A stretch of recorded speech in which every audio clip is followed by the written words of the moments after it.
আয়াত ২ يا أيها الذين آمنوا لا تحلوا شعائر الله ولا الشهر الحرام ولا الهدي ولا القلائد ولا آمين البيت الحرام يبتغون فضلا من ربهم ورضوانا وإذا حللتم فاصطادوا ولا يجرمنكم شنآن قوم أن صدوكم عن المسجد الحرام أن تعتدوا وتعاونوا على البر والتقوى ولا تعاونوا على الإثم والعدوان واتقوا الله إن الله شديد العقاب হে মুমিনগণ, তোমরা আল্লাহর নিদর্শনসমূহ অর্থাৎ পবিত্র মাস, কুরবানির জন্য কাবায় পাঠানো পশু, গলায় পরানো চিহ্নবিশিষ্ট পশু এবং নিজ রবের অনুগ্রহ ও সন্তোষ লাভের আশায় পবিত্র ঘর অভিমুখে যাত্রীদেরকে বৈধ মনে করবে না।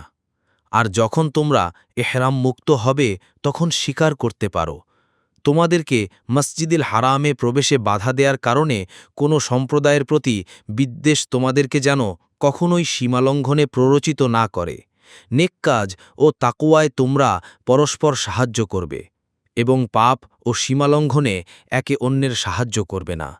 আর আল্লাহর তাকওয়া অবলম্বন করো, নিশ্চয়ই আল্লাহ শাস্তিদানে কঠোর। তাফসির ১ নম্বর ফুটনোটের বিবরণ অর্থাৎ, হে মুমিনগণ, তোমরা আল্লাহর নিদর্শনসমূহের অবমাননা করো না। এখানে শাআইর শব্দটি শাআইরাতুন শব্দের বহুবচন। এর অর্থ চিহ্ন। যেসব অনুভূত ও প্রত্যক্ষ ক্রিয়াকর্মকে সাধারণের পরিভাষায় মুসলিম হওয়ার চিহ্নরূপে গণ্য করা হয় সেগুলোকে শাআইরুল ইসলাম তথা ইসলামের নিদর্শনাবলী বলা হয়, যেমন সালাত, আজান, হজ, দাড়ি ইত্যাদি। অনুরূপভাবে সাফা, মারওয়া, হাদি ও কুরবানির জন্তুও আল্লাহর নিদর্শনাবলীর অন্তর্ভুক্ত। আয়াতে উল্লেখিত আল্লাহর নিদর্শনাবলীর ব্যাখ্যায় বিভিন্নভাবে বর্ণিত আছে। সব উক্তির নির্যাস হল এই যে আল্লাহর নিদর্শনাবলীর অর্থ সব শরিয়াত এবং ধর্মের নির্ধারিত ফরজ, ওয়াজিব এবং এদের সীমা। আলোচ্য আয়াতের সারমর্ম এই যে আল্লাহর নিদর্শনাবলীর অবমাননা করো না।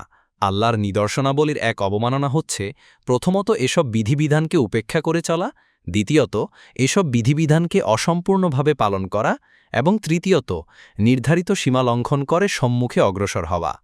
আয়াতে এই ৩ প্রকার অবমাননাকে নিষিদ্ধ করা হয়েছে। আল্লাহ তাআলা এই নির্দেশটি অন্য স্থানে এভাবে বর্ণনা করেছেন, যেই ব্যক্তি আল্লাহর নিদর্শনাবলীর প্রতি সম্মান প্রদর্শন করে তা অন্তরের তাকওয়ারই লক্ষণ।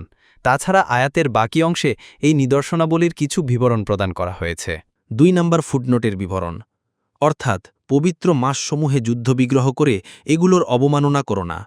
পবিত্র মাস হচ্ছে জিলকদ, জিলহাজ, মুহাররম ও রজব।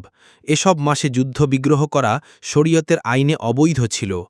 অধিকাংশ আলেমের মতে পরবর্তীকালে এ নির্দেশ রহিত হয়ে গেছে, কিন্তু প্রখ্যাত তাবেঈ ইমাম আতা, শাইখুল ইসলাম ইবনে তাইমিয়া এবং ইবনুল কাইয়িম মনে করেন যে এ আদেশ রহিত হয়নি। যদি কেউ আক্রমণ করে বা যুদ্ধ এর আগে থেকেই চলে আসে তবে এ মাসে যুদ্ধ করা যাবে, নতবা নয়।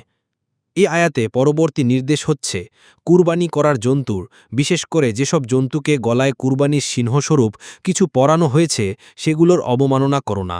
এসব জন্তুর অবমাননার এক পন্থা হচ্ছে এদের হারাম পর্যন্ত পৌঁছতে না দেওয়া অথবা ছিনিয়ে নেওয়া। দ্বিতীয় পন্থা এই যে এগুলো কুরবানির পরিবর্তে অন্য কোনো কাজে নিয়োজিত করা। এ আয়াত এসব পন্থাকেই অবৈধ করে দিয়েছে। আয়াতে আরও বলা হয়েছে যে তোমরা ওইসব লোকেরও অবমাননা করো না যারা হজের জন্য পবিত্র মসজিদের উদ্দেশ্যে গৃহত্যাগ করেছে। এ সফলে তাদের উদ্দেশ্য হচ্ছে স্বনীয় পালনকর্তার রহমত, দয়া ও সন্তোষ লাভ করা, অর্থাৎ পথিমধ্যে তাদের গতিরোধ করো না এবং তাদের কোনরূপ কষ্ট দিও না।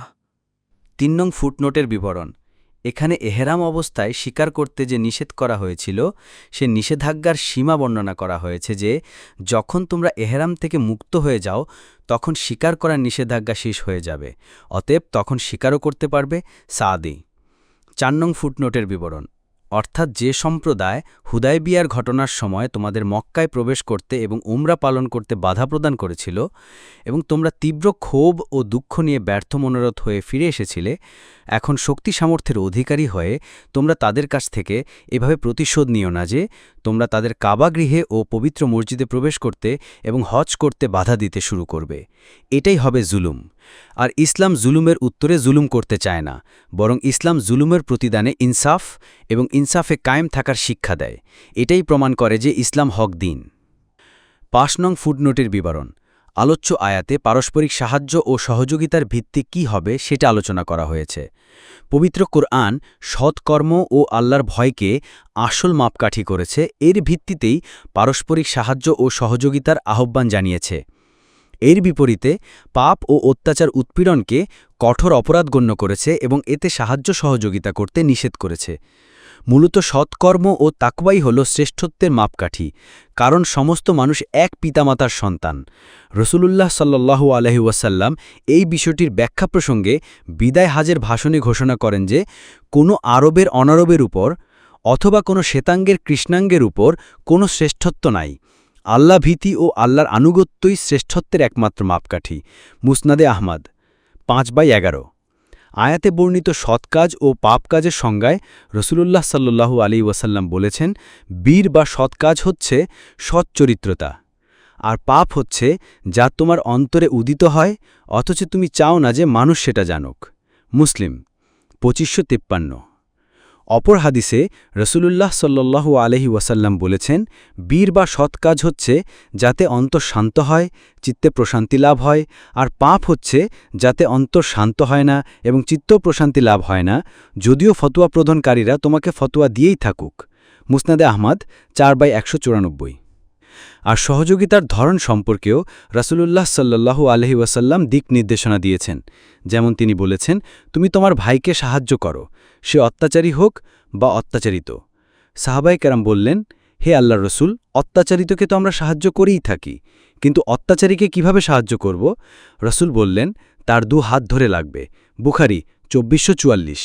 অপর হাদিসে রসুলুল্লাহ সাল্লাল্লাহু আলাইহি ওয়াসাল্লাম বলেছেন, যে কেউ কোনো মুসলিমের সম্মান, ইজ্জত, আবরু নষ্ট হওয়া প্রতিরোধ করবে, কেয়ামতের দিন আল্লাহ তার মুখমণ্ডল থেকে জাহান্নামের আগুন প্রতিরোধ করবেন।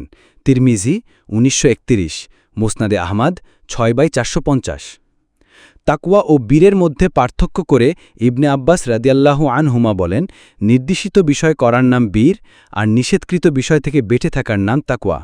তাবারি।